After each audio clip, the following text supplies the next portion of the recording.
A gente está estudando um Kuntres, um ensaio, vamos chamar assim, do Rebbe, conhecido como Inyaná Shel Torat HaChassidut. Estamos na segunda parte. O pedacinho que nós estamos pegando é a explicação do Modeh nos 4 níveis de entendimento da Torá, ou seja, Pshat, Remez, Drush e Sod. Qual é o objetivo de fazer esse tipo de análise de estudo? É para a gente poder entender qual é a diferença entre o estudo normal da Torá, aquilo que a gente estuda normalmente no dia a dia, enfim, nas várias ocasiões, e Hassidut. Ou seja, aonde Hassidut muda as coisas, o que acrescenta, qual é o papel da Hassidut. Tá? Isso em especial porque a gente está hoje na data de Yutet Chav Kislev, que é chamado de Rosh Hashanah da Hassidut. Por um lado, é a data em que o primeiro Rebbe foi libertado de uma falsa acusação, mas o evento da libertação do Rebbe só marcou uma outra coisa, que é a expansão do estudo de Hassidut. Ou seja, dessa data em diante, até mesmo aquilo que o Rebbe já explicava se tornou muito mais amplo. Ou seja, até então, o Rebbe estava, por assim dizer, não sei se a palavra correta seria essa, mas até esse Yutet Kislev Taf Kuf Nun Tet, até Yutet Kislev do ano de 1799, se eu não me engano, tá? Século XVIII, até essa data, por mais que o Alter Rebbe publicou o Tanya, que é a base da Hassidut, de forma organizada, sistemática, ainda estava segurando, ainda não tinha exposto tudo que podia expor. Dali para frente, sim. Dessa data em diante, o Alter Rebbe começa a divulgar muito mais. Então, a ideia é de tentar entender um pouquinho melhor o que é Hassidut.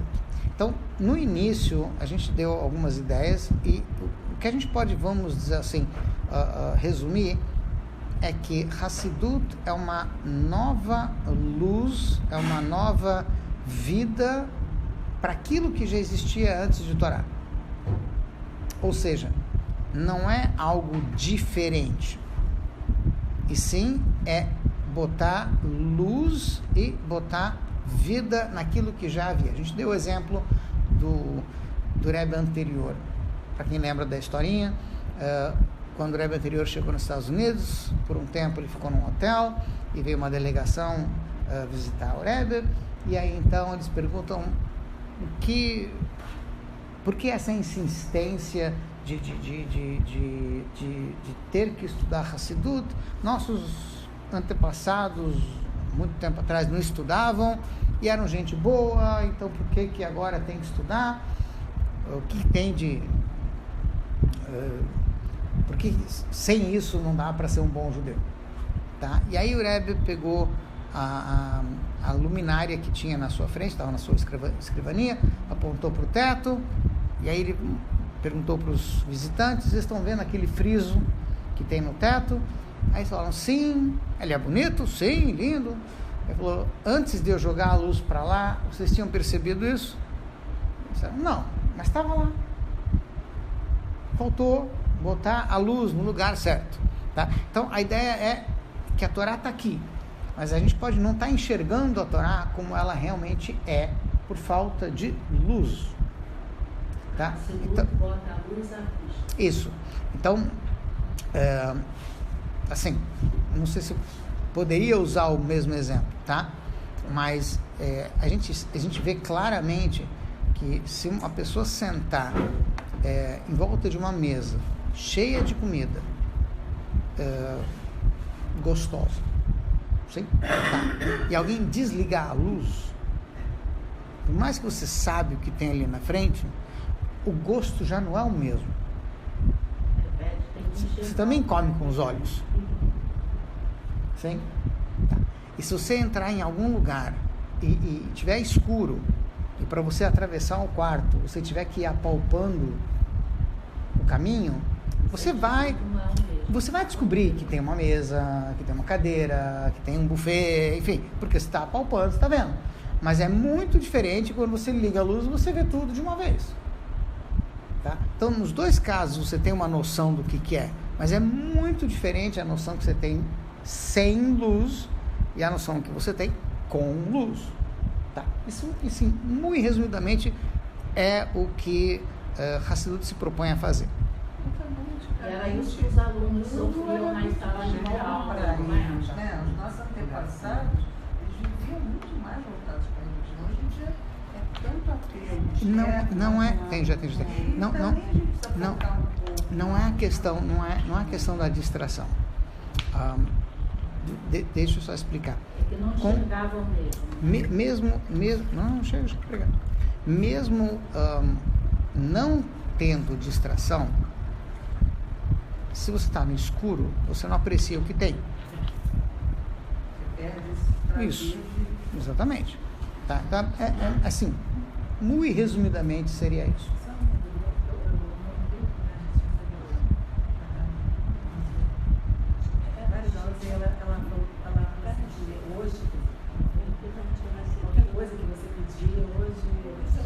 Sim. Porque a data são 2 dias, então aproveita que são Black Friday 2 dias. Tem 2 promoções de 2 dias. Isso. Tá, veja, a ideia é de que o Alter Rebbe pediu para que não fosse apenas um dia de brachá para ele, e sim para todo mundo. Tá, um dia especial para todos. Que dia que foi? E o Tet Kislev, a libertação do Alter Rebbe da prisão, da falsa acusação. Ele falou para que seja para todo mundo isso. Isso, quer dizer, que seja um dia propício para todo mundo. Veja bem, dá para trabalhar mais a ideia? Dá. Eu só não quero me estender muito, porque aí a gente vai entrar em outras coisas. Mas, em suma, é uma data especial, é um dia propício. É uma bênção específica para esse dia. Isso. Então tem que aproveitar. O dia que passou. O dia que passou e hoje à noite. Hoje à noite Por que 2 dias? Primeiro porque Hassidim gostam de... Se a gente pode fazer 2, por que vai fazer 1? Faz 2 dias, então. Tá, eu não entendi por que 2 dias. Vou explicar. Curiosamente, isso não tem a ver com Hassidut, mas tem a ver com a nossa realidade. Todo Yom Tov fora de Israel é 2 dias. Bom, não tem a ver com essa questão. Tem a ver com uma outra questão que tem a ver, vamos dizer assim, é histórico. E o Tet Kislev, que foi ontem, é a data do Yurtzeit, falecimento do Magid Mesrit, ou seja, do Rebbe do Alter Rebbe. Sim? Ou seja, Magid Mesrit era o sucessor do Baal Shem Tov e ele foi o mestre do Alter Rebbe. Tá. Muito bem.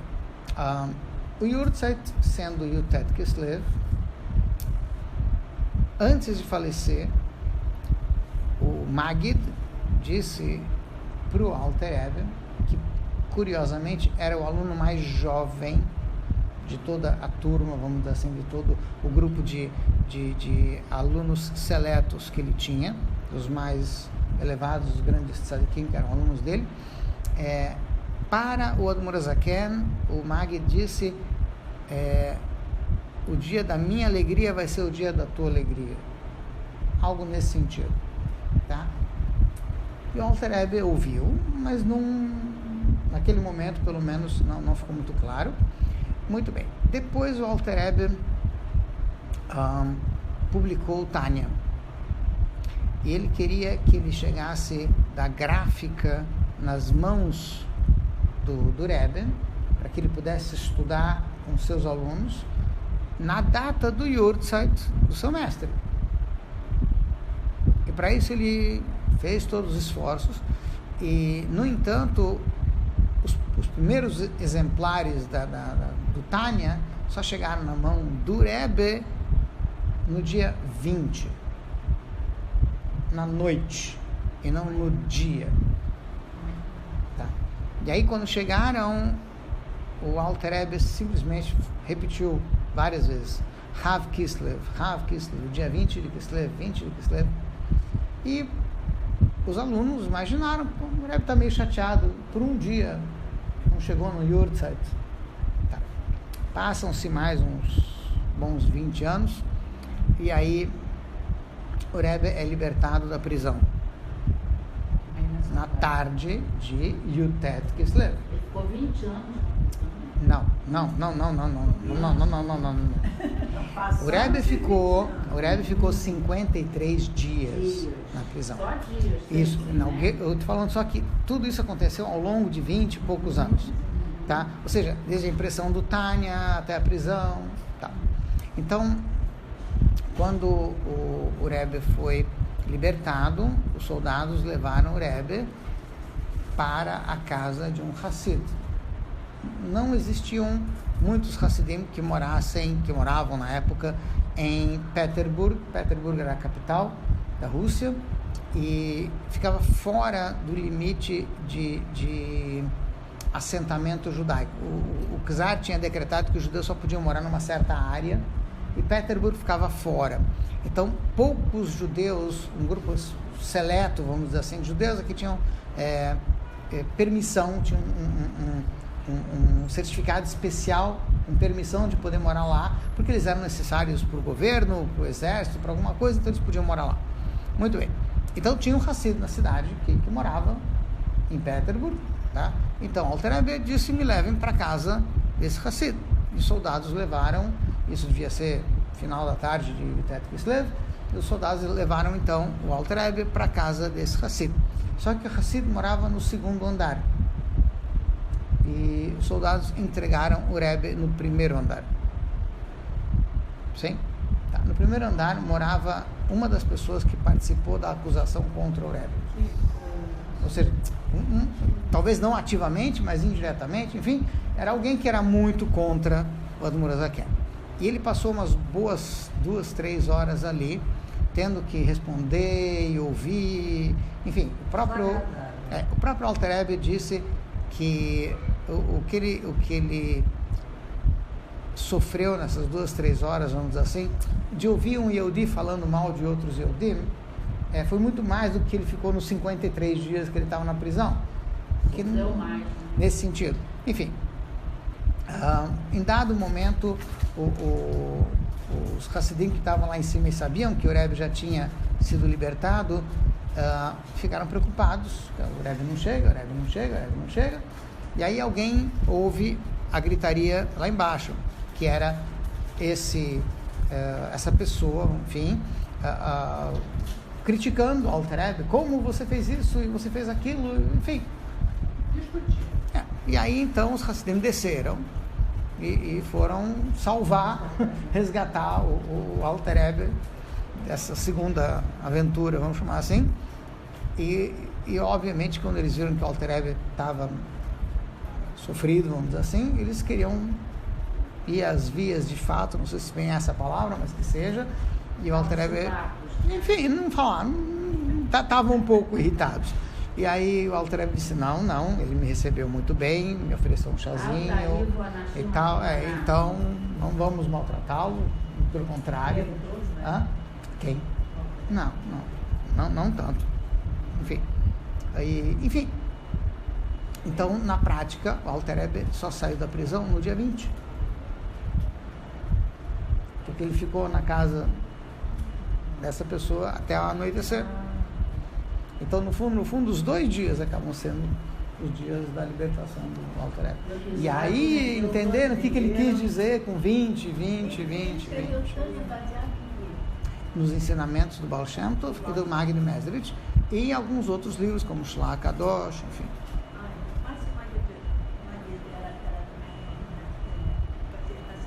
Sim, o Magid foi o sucessor do Baal Shem Tov. Tá? E aí que... Tá. Então... A gente pode dizer que era com aquele lá, tá? Sim. Enfim, vamos lá. Então, até aqui todas as introduções que já tinha direito. Tá. Quando a gente explicou que existem 4 níveis de entendimento da Torá, ou seja, Pshat, Remez, Drush e Sod. Faltou talvez dar um outro detalhe importante. Esse número 4 vai aparecer várias vezes em várias coisas da Torá e todas elas estão relacionadas. Por exemplo, você tem 4 reinos da natureza. É o Sol e a quarta parte? Então, os 4 reinos da natureza, de uma certa forma, também correspondem aos 4 níveis de entendimento da Torá.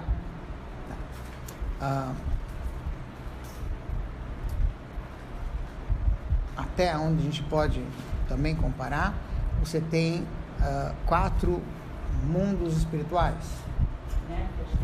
Não. Asiá, isso, Yetzirah, Briá e Atzilut.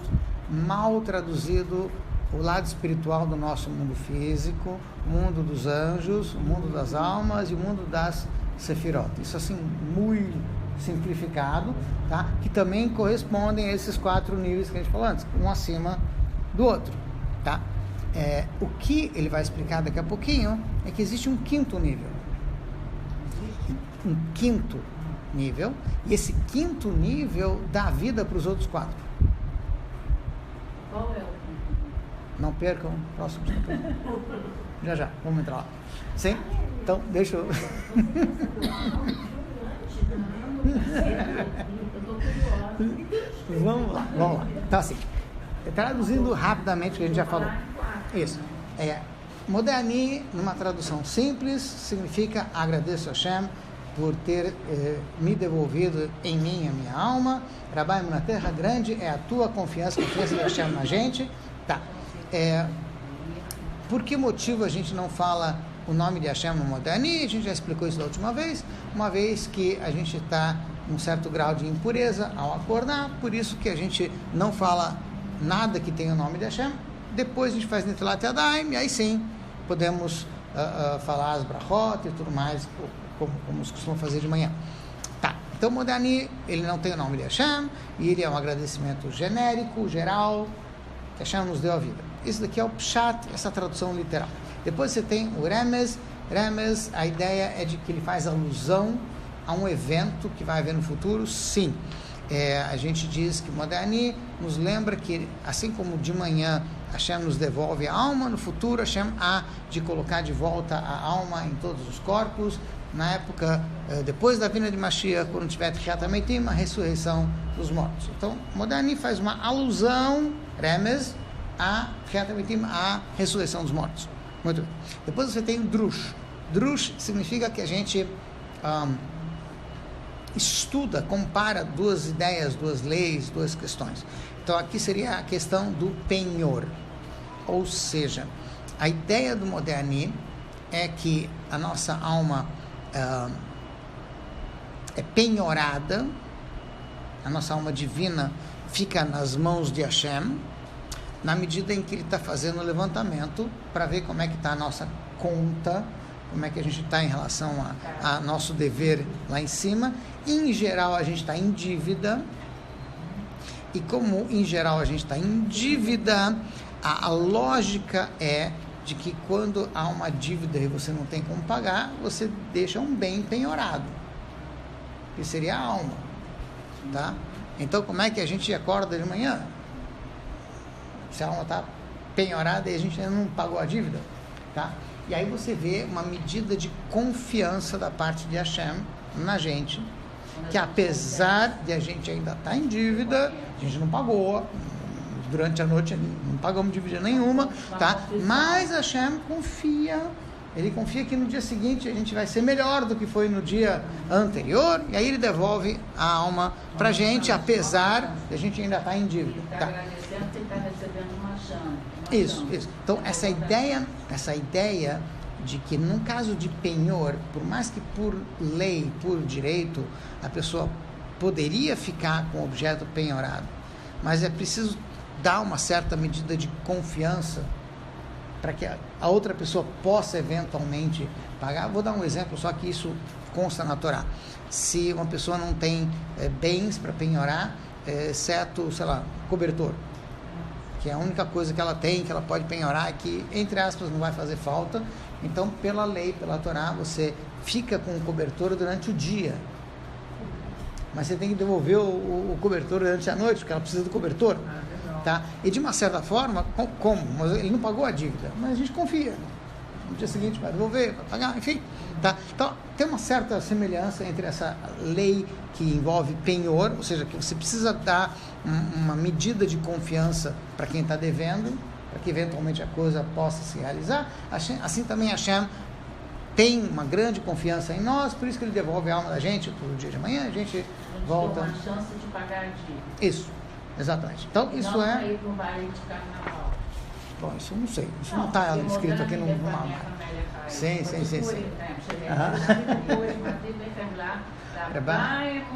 Grande é a tua confiança então, em nós. O cara está agradecendo a chance que ele recebeu de poder resgatar a dívida, no sentido de grandeza e não de boa vida. Ele agradece a alma, que a alma foi restituída. Sim. É restituída. Sim. Vamos lá. A Último. intenção é outra, não é o que a gente pensa, não. Também. Todo mundo pensa que ele recebeu para ir para o bairro, Se a pessoa que de mais uma morre chance. dormindo é uma pessoa que recebeu castigo. Mas é uma brachá. Não necessariamente. Não é nenhuma coisa que aconteceu, mas não conseguiu mudar e a alma dele não voltou. Veja, não tenho como avaliar por aí, porque você vai ter exemplos de tzadikim que faleceram assim, você vai ter exemplos de outras pessoas. Não é um sinal, não é um sinal de que ela fez algo certo, algo errado. Eu não vejo nisso. É a morte que tem essa. Ou seja, É a morte que tem essa. sim, a questão assim, a Gemara, o Talmud, tem momentos em que ele discute se existe morte mais sofrida, menos sofrida. Aí é uma outra questão. Tá? Se faleceu disso, é uma dor maior, se foi aquilo, enfim, tá bom, mas aí é graduar, é botar grau, vamos dizer assim, nos vários tipos de possibilidades, mas não está avaliando ali se quem faleceu de um jeito ou de outro é mais ou menos tzadik. A ideia que a gente tem é como Moshe Rabbeinu, como Aharon, como Miriam faleceram uma morte indolor, então tzadikim normalmente tem esse privilégio. Isso, exatamente. Agora, isso não quer dizer que necessariamente tem que ser assim. É um zehut, não é? Hashem beijou, vamos dizer assim. Foi andando, ó, você vai morrer, tchau, Moshe Rabbeinu também. Não, mas no caso de Aaron, a Torá diz claramente que é como se Hashem tivesse beijado Ele na vai dar Aaron. um beijo de E aí, Hashem. então, ele foi no beijo. Tá? Então, a expressão é de que é algo muito suave. Tá? É algo, não sei se é romântico, mas enfim, é algo mais nesse sentido. Tá? Sim. Foi Miriam também. tranquilo, né? Tá? Então, assim, isso é por um lado. Mas, por outro lado, a gente vê outras situações que tzadikim faleceram de outras formas. Tá? Então, assim, não tenho como avaliar. Não tenho. Entendeu o que eu quero dizer? Por isso. Então, assim, Rabi Akiva também você sofreu. quer Rabi Akiva, então, assim, não acho que a gente vai chegar em algum lugar trabalhando em cima disso, porque, de uma certa forma, isso é uma coisa que cabe a Hashem. Tá? Aliás, a morte do Rebbe, como é que é o Rebbe do Zulmar? Shimon Bar Yochai. Shimon Bar Yochai, na hora do falecimento dele, saiu fogo, não é? E as Sim. pessoas foram carregando o caixão com fogo iluminando o caminho, não é? Sim. Aí, de novo, outro tipo de... Enfim, vamos lá. Último. Como é o Moderni analisado do ponto de vista do Sod, da Kabbalah? Então, a gente comentou da última vez que a ideia de que uma alma divina, ela volta a preencher o corpo, é porque a Sefirah de Yesod deu a energia necessária para que Malchut colocasse essa alma de volta no lugar. Todo mundo entendeu, obviamente, certo? Senão não seria Sod. Que segredo é esse se todo mundo entende? Tá, então a ideia é mais uma dessa. Ou seja, existe o conceito de que dentro das Sefirot, por mais que não vai dar para explicar tudo agora em mínimos detalhes, mas existe a ideia de que dentro das 10 Sfirot, nós temos 2 Sfirot que são, eu diria até um certo ponto, atípicas, no sentido de que elas são diferentes das outras, e Yesod é uma espécie de coquetel de Sfirot, ou seja, todas as Sfirot convergem para o Yesod. Então, toda a energia de todas as Sfirot, se é que eu posso usar a palavra energia, tá? São canalizadas através do Yesod. Então, Yesod é chamado, nesse caso, de elemento doador, aquele que passa toda a energia que veio até lá adiante. Isso. E Malchut é uma Sfirá receptora, que é aquela que recebe toda a energia que vem de Yesod, tá? Então, óbvio, da união do doador com o receptor é que nasce uma alma. É mais ou menos essa ideia, e essa alma, ela volta então para a gente, e isso está dentro do texto do Modeh, quando a gente fala Melech, a gente está falando de Malchut, e Chai Vekayam está se referindo a Yesod. É preciso que o Malchut, o Melech, esteja junto com o Chai Vekayam, para que aí possa ter realmente Shehezarta Bin Ishmati, que Hashem devolve dentro de nós a nossa alma. Tá? Então, isso seria o viés cabalístico do Modeh. Como é que a Kabbalah vê no texto do Modeh conceitos profundos, conceitos místicos. Tá. Até aqui, a explicação nos 4 níveis. Tá. A primeira coisa que eu te ensinei, né, Ciro? Você... Isso. Modeh? Bom, ela que diz. Isso, tá certo? Vamos lá. Agora, como que Hassidut aborda a ideia do Modeh? Então, a gente vai ter que trabalhar um pouquinho o conceito do 5º nível, tá? Então, em termos de níveis da alma, que acho que a gente arranhou alguma coisa a respeito, também haveria um paralelo entre 4 reinos da natureza, 4 níveis de interpretação da Torá e 4 níveis da alma. Tá? O que significa isso? A alma divina que está dentro de nós, ela é acessada ou acessível em 4 níveis diferentes. Tá? Na verdade, 5, como a gente vai ver daqui a pouco. Então você tem Nefesh, Ruach e Neshama, os 3 primeiros níveis da alma divina, que a gente acessa através da ação, ou seja, ao fazer uma mitzvah, ao fazer uma boa ação, a gente manifesta o nosso Nefesh. Tá? Ao fazer isso com sentimento, aí a gente manifesta o 2º nível, Ruach, e ao fazer isso com consciência, com intelecto, a gente manifesta o Aneshama. Então, Nefesh, Ruach e Neshama. Então, todos esses 3 estão limitados por alguma coisa, eu diria assim, se não é física, é quase isso, porque ação, sentimento ou intelecto, bem ou mal, são limitadores físicos. Depois você tem um nível chamado Hayah. Esse nível da alma, ele é acessado, isso, quando a gente sai um pouco dos limites do corpo. Ou seja, em situações onde eu tenho que ir além da lógica. Porque no Neshama eu parei na lógica. Ou seja, eu estou fazendo algo plenamente consciente, entendendo plenamente, ou até onde a gente consegue entender. Sim? Quando a gente já tem que ir para um nível onde eu tenho que ir além da lógica, ou seja, eu preciso conseguir deixar a minha lógica de lado para fazer a vontade de Hashem, eu estou chegando nesse nível de Hayat. Tá. Todas não têm lógica, se for olhar bem. Eu vou explicar por quê. Por um lado, óbvio, é muita pretensão dizer que eu sei o motivo da mitzvah. Sim? Não, por que pretensão? Estou se aprofunda e é lógico, né? Não, porque o que a gente normalmente sabe é a consequência, não a causa. Então a gente pode dizer é importante respeitar o pai e a mãe. essa é uma mitzvah importante. Por quê? A nossa cabeça, na nossa lógica, é óbvio que isso é necessário para a família, é necessário para a sociedade. Sim? Tudo bem. Mas essa é a consequência. Ser humano. Sim, essa é a consequência.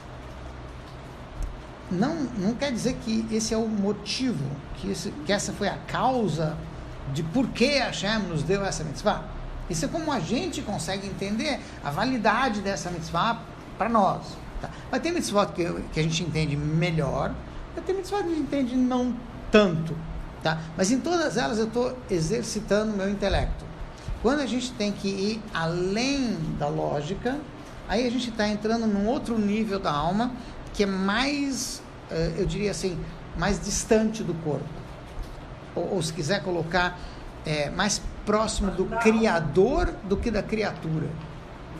Que está um pouco além do corpo. Tá? Então isso é Hayá. Tá? Vou fazer mais um paralelozinho. Se a cabeça ainda acompanhar.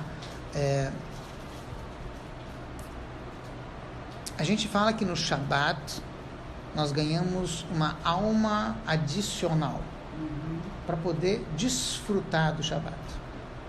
Sim? Essa é a ideia. Daí porque na Havdalah, quando termina o Shabbat, né? Isso, quando termina o Shabbat, aí a gente faz psamim, a gente cheira algo agradável para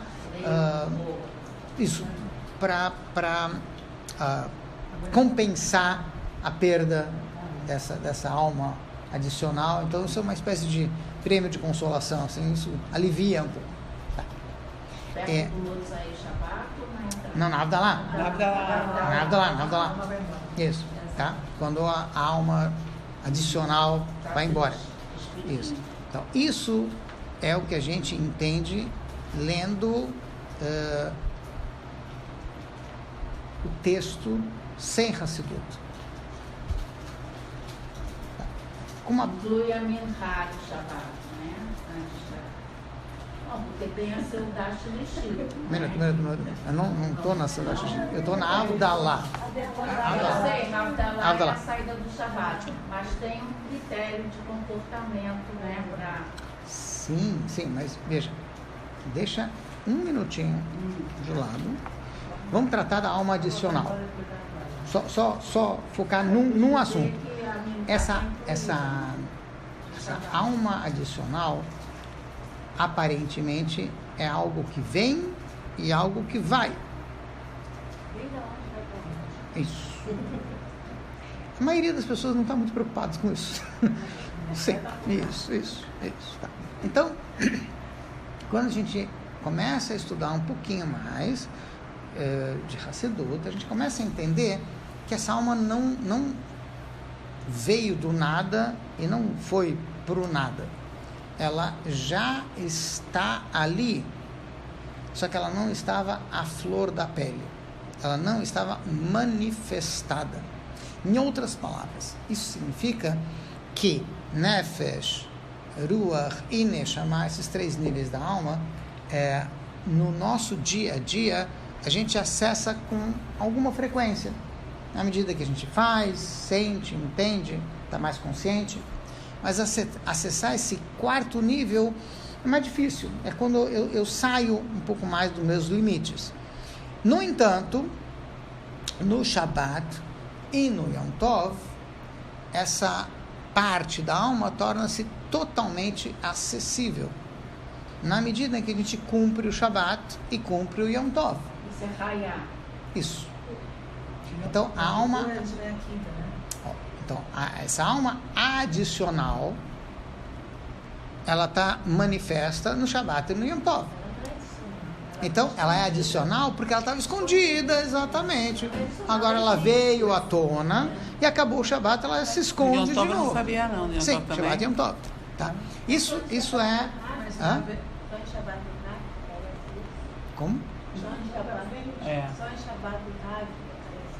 Basicamente, e aí você vai ter o 5º nível da alma, que é a Yehidá, que é o nível mais elevado, mais próximo do Criador do que da criatura, se é que a gente consegue imaginar isso daí, é como se tivesse um fiozinho conectando a gente lá em cima, a parte do, não sei se é figura muito, enfim, tá?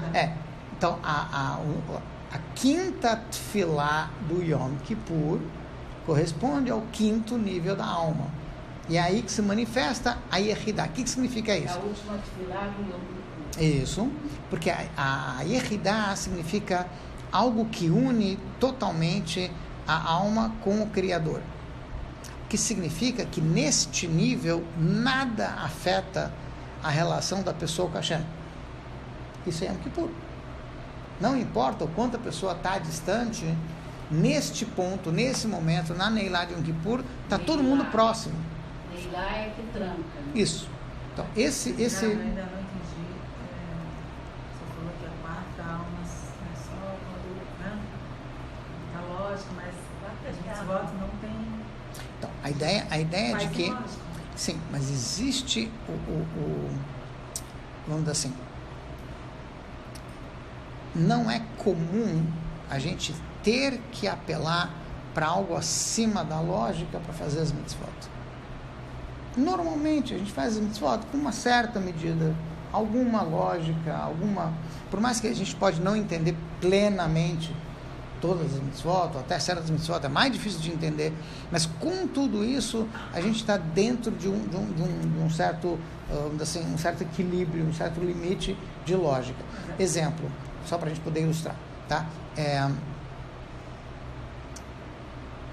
Normalmente eu consigo explicar para alguém por que eu estou fazendo e até dizer é religião. E algumas pessoas até entendem, por mais que não entendem a tua lógica, mas religião, tudo bem. Religião é meio ilógica mesmo. No judaísmo. Tá? Então isso acaba virando uma justificativa. O Zahir falou pela primeira vez. Né? Sim, mas o próprio fato de colocar isso. Então, o próprio fato de colocar a coisa como, isso é religião, às vezes já justifica. Tá? Eu não tenho que ir para algo muito além disso para praticar. Tá? Quando a pessoa já tem que ir para algo além da lógica, tá? E o caso extremo, aí realmente é o último caso, é quando a pessoa tem que dar a vida para não fazer algo contra Hashem, aí já está no nível de Yehidá. Tá? Mas antes disso tem outros níveis de situações ilógicas, vamos dizer assim, em que exige um certo sacrifício da pessoa de sair da sua normalidade. Tá? Isso está mais para o Hayá, e quando chega no nível maior, aí é Yehidá. A gente pode dizer que Rabi Akiva comecei a me aproximar, no início, era muito super, eu lutava para ir no Shabbat conseguir guardar, porque a gente está tão acostumado com aquela movimentação do dia a dia, quer dizer, essa alma ainda não conseguia penetrar em mim, porque eu ainda estava naquele ritmo. Aos poucos, hoje em dia então, até um certo ponto, a gente diz que a pessoa, quando está num processo de tchuvá, ela está indo muito mais fundo na alma. A questão é se ela consegue manter isso depois. Porque durante o processo a gente vai. Depois a gente meio que relaxa, meio que entra na normalidade. Aí já não chega, às vezes, tão longe. Tá. Todos os Hagim têm essa Hayá? Mas, por exemplo, Hag Hanukkah, não. Não, Hagim no sentido de quando é um Yom Tov, que você acrescenta uma tefilá, do tipo Musaf. Porque aí você tem 4 tefilot, 4 níveis da alma. Yom Kippur você tem 5 tefilot, o 5º nível da alma também se manifesta. Só quando tem Musaf? Sim, de modo geral. Tá? Isso indica que tem algo... Quer dizer, Purim e Hanukkah não? Não, nesse caso não. Tem outras coisas. Não estou diminuindo a importância nem de Hanukkah e Purim. Eles acessam isso sem... Tem coisas onde a gente diz que o Baal Teshuvah está acima do Tzadik, então fica difícil de equacionar a relação dos dois. Mas assim, até aqui a gente fala normalmente dos 4 níveis da alma. Quando a gente fala sobre Yehidá, a gente está falando sobre uma parte da alma de cada um de nós que está sempre ligada com Hashem. Independente de quanto a própria pessoa possa estar distante na prática, no dia a dia, mas ela está sempre ligada com Hashem. Então, na medida que ela consegue acessar e Yehidá, toda essa experiência de conexão com Hashem vem à tona. Ela quer se unir. Porque ela chegou, isso, que ela chegou lá em cima. Tá? Muito bem. Então, o que ele vai explicar agora é que Hassidut é a Yehidá da Torá. Da Torá. O que repete também? Hassidut é a Yehidá, o nível Yehidá da Torá. Ou seja, que conecta a gente diretamente com o Criador. É um nível muito elevado. Tá? E isso vai se refletir em todas as explicações que a Hassidut traz para as coisas da Torá.